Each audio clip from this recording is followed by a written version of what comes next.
Aumentano i flussi turistici in Veneto, ma diminuisce la capacità di spesa, soprattutto degli italiani. Diminuisce anche l'occupazione negli hotel e nel retail abbigliamento. Infine langue lo shopping turistico, specialmente nelle province di Venezia e Vicenza. È la fotografia che il centro studi di Confcommercio regionale ha scattato sull'andamento della stagione estiva fino alla fine di luglio, presentata in giornata insieme a Confturismo Veneto. Uno studio che ha riservato un capitolo a parte per la Riviera del Brenta. Da qui arriva la notizia più brutta. Le misure legate alla ZTL per i pullman e soprattutto le conseguenze del tornado dell'8 luglio sembrano aver compromesso la stagione. Le percentuali sui flussi di clientela sono disarmanti.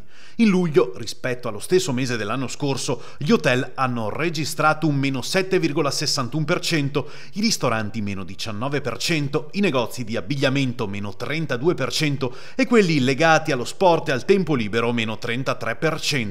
Le previsioni per agosto, sempre riguardo i flussi di clientela, non sono per nulla incoraggianti. Meno 50% negli hotel e meno 14% nei ristoranti.